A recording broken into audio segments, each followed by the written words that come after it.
आप social media का हवाला दे रहे इसलिए मैंने कहा नहीं, आप ही कह रहे हैं कानून अपना काम कर रहा है हर दिशा में, कानून अपना काम हर दिशा में कर रहा है। ठीक है, सुधांशु त्रिवेदी हमारे साथ जुड़ गए हैं। सुधांशु जी, ममता बनर्जी ने सीबीआई की जांच पर भी सवाल उठाए। उन्होंने कहा है कि 2 हफ्ते से ज्यादा होने आया है सीबीआई की जांच को, क्या न्याय मिल गया? मतलब अपने से न्याय की उम्मीद जब उन्होंने खो दी तो अब उन्होंने सीबीआई की न्याय प्रक्रिया पर भी सवाल उठाए हैं, जांच प्रक्रिया पर भी सवाल उठाए हैं, और साथ ही एंटी रेप कानून की उन्होंने मांग की और कहा कि बीजेपी और सरकार की मंशा पर भी सवाल उठाए कि भाई कौन लाएगा कानून, आप ही तो लाएंगे, तो क्यों नहीं लाया जा रहा? देखिए, मैं वो भी बात जवाब देता हूं। पहले विवेक जी की बात बता दूं। सोशल मीडिया के बहुत चस्के की बात कर रहे हैं, तो मैं एक ऐसा फैक्ट बताना चाहता हूं, विवेक जी के लिए बड़ा मुश्किल होगा वो करना।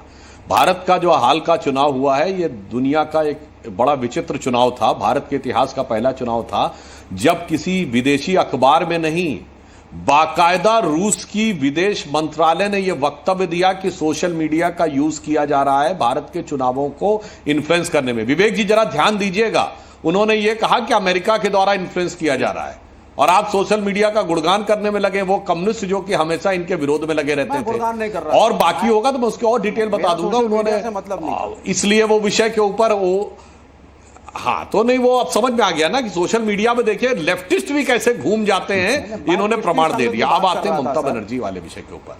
देखिए, मैं एक बात कहना चाह रहा हूं बहुत स्पष्ट रूप से, अनुराग जी, ममता बनर्जी जी ने जो आज किया है वो बहुत ही दुखद और खतरनाक है। संविधान कैसे खतरे में होता है वो आज बंगाल में दिखाई पड़ रहा है।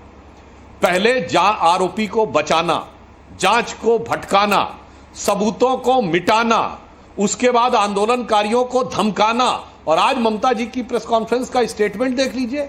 मैं डॉक्टरों से मैं नहीं चाहती कि एफआईआर करूं, क्योंकि अगर एफआईआर होगी तो पासपोर्ट और वीजा नहीं मिलेगा। मतलब सीधे सीधे आप ये धमकी दे रही हैं कि हम एफआईआर करके तुम्हारा कैरियर तबाह कर सकते हैं। विवेक जी, घटना को लेकर मैं नहीं कह रहा कि हमारे राज्य में नहीं हो सकती, आपके राज्य में हो सकती है, यह कहना सरासर गलत है। घटना के ऊपर जैसी प्रतिक्रिया है, बताइए किसी राज्य में आपने ऐसा सुना है कि जो क्राइम सीन है उसको सील ही ना किया जाए और उसके बाद एक भीड़ आए क्राइम सीन को तोड़फोड़ दे? और मैं हवा में नहीं कह रहा हूं, सर्वोच्च न्यायालय ने अपनी प्रोसीडिंग में यह बात कही कि आप लोगों ने तो सबूत ही नष्ट कर दिए, तो निर्णय किस आधार के ऊपर होगा?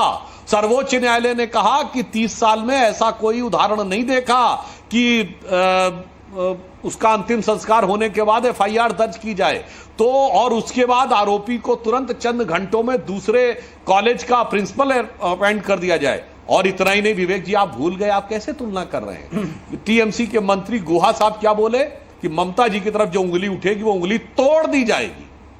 अरूप चक्रवर्ती उनके सांसद क्या बोले कि जो लोग प्रदर्शन कर रहे हैं इनको अपना अंजाम भुगतना पड़ेगा। इसलिए महोदय, जो कार्रवाई के साथ साथ जो मानसिकता है, और बड़ी दुख की बात है कि ममता बनर्जी जी आज कह रही हैं कि 15 दिन हो गए, 20 दिन हो गए, सीबीआई ने क्या किया, सबूत तो उन्होंने नष्ट कर दिए, इसलिए उनको पता सीबीआई का काम कितना कठिन होगा। मैं ममता जी से पूछना चाहता हूं, यह बंगाल में प्रथम रेप तो हुआ नहीं, आज तक कितने रेप पे कन्विक्शन कराया? अपनी कन्विक्शन रेट बताएं कि कितने आरोपियों को उन्होंने कन्विक्ट करवा दिया है।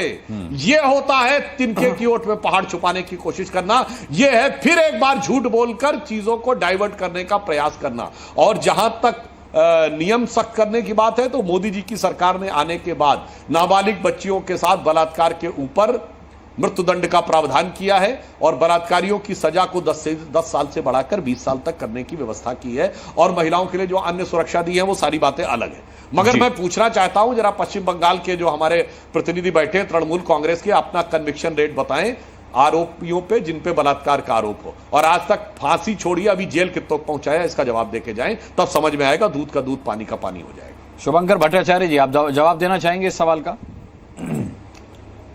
नहीं, मैं सुधांशु जी की मैं मानता हूं कि बहुत आंकड़ों से बड़े प्रबल व्यक्ति हैं और आंकड़े लेके हर जगह जाते हैं और बड़े अच्छा रिसर्च की बात करते हैं, लेकिन कभी कभी जब मामला बीजेपी की तरफ आता है तो इनका रिसर्च थोड़ा हिल जाता है। उन्होंने कुछ प्रश्न विवेक जी की तरफ फेंका, कुछ मेरी तरफ फेंका, मैं कंबाइंड करके इनको मैं जवाब देता हूं। इन्होंने सबसे पहले कहा, रशिया के गवर्नमेंट ने वहां पे जो है क्या कहा कि हमारे चुनाव को कैसे करके सोशल मीडिया ने इन्फ्लुएंस किया था। भाई साहब जरा बीबीसी का जरा डॉक्यूमेंट्री पढ़ लीजिएगा, जिसको आप लोगों ने बैन कराने की कोशिश की। उसमें साफ तरीके से कहा जा रहा है कि बीजेपी की आईटी सेल इस समय सबसे बड़ा खतरा बनकर पैदा कर रही है भारत में। ये बीबीसी का कहना है, हमारा कहना नहीं है। तो अगर बाहर की अगर आप कईयों की अगर वक्तव्य की बात करते हैं, और भी कई आंकड़े जो और भी कई वक्तव्य मैं बता सकता हूं। अब आते हैं आंकड़ों की बात पर। प्लीज एनसीआरबी वो आप ही के बिल्कुल कंट्रोल में है। जरा एनसीआरबी के हिसाब से आपको मैं चैलेंज कर रहा हूं, जरा बताएं किन प्रदेशों में महिलाओं के ऊपर अत्याचार का सबसे बड़ा रिकॉर्ड है, जहां सबसे ज्यादा आ रहा है, जरा मुझे बताएं। फर्स्ट नंबर पे कौन सा प्रदेश है, जरा मुझे बताएं। आप बताने से कतराएंगे, नहीं बता पाएंगे। तो पहले मुझसे पूछने के बारे में कि कितने कन्विक्शंस हो रहे हैं, और बंगाल का पहले खुद देखिए कि एनसीआरबी के हिसाब से क्राइम रिपोर्ट में, crime specific women, crime against women में आपकी वेस्ट बंगाल की रेट और दूसरे की क्या है। बार बार यही बात कहता हूं, यहां पे आप रेप से नहीं लड़ रहे हैं, आप राजनीति करके सिर्फ किसी तरीके से आपका तंत्र एक ही बात पर लगा हुआ है कि जहां जहां आपकी सरकार ना हो। सुधांशु जी का रिएक्शन लेता हूं, फिर अपने रिपोर्टर के पास जाऊंगा, फिर लेके आने से पहले आंकड़ों की जवाब आप भी दीजिए। ठीक, सुधांशु जी। मैंने कन्विक्शन रेट पूछा था, कन्विक्शन रेट का जवाब नहीं दे पाए, तो मैं बता देना चाहता हूं जो राष्ट्रीय औसत है कन्विक्शन का वो 35-36% के आसपास है, और उत्तर प्रदेश उसमें सबसे बेहतर स्थिति में 70 से 72% कन्विक्शन रेट है। महिलाओं के विरुद्ध अत्याचार में कन्विक्शन रेट यानी जिनको कोर्ट से सजा करा दी गई वो 70 से 72% है। इसलिए मैंने आपसे कहा ईमानदारी सरकार की कम झलकती है जब यह बात करने की। अब दूसरी बात, अब बीच पे डिस्टर्ब मत करिए सर, बीच पे कोई डिस्टर्ब मत करिए। और मैं पुनः एक बात और कहना चाहता हूं, देखिए मैंने फिर कहा कि कोई ये कहे कि इस राज्य में होता उस राज्य में नहीं होता, अलग बात है। जो प्रतिक्रिया होती मैं उस पर कहना चाहता हूं। अभी तो मैंने तृणमूल कांग्रेस का बताया, अब मैं बताना चाहता हूं, सारे दर्शकों को सुनना चाहिए।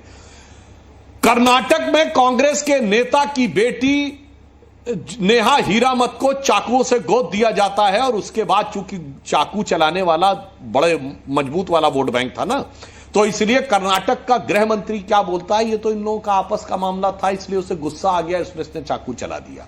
अब आप आइए, लड़कों से गलती हो जाया करती है, मुलायम सिंह यादव ने बोला। अब आप आइए, 2017 बुलंदशहर रेप कांड में आजम खान ने कहा ये तो रेप हुआ ही नहीं, ये तो फर्जी था, और उसके बाद हाई कोर्ट ने फटकार लगाई तो अनकंडीशनल माफी मांगनी पड़ी।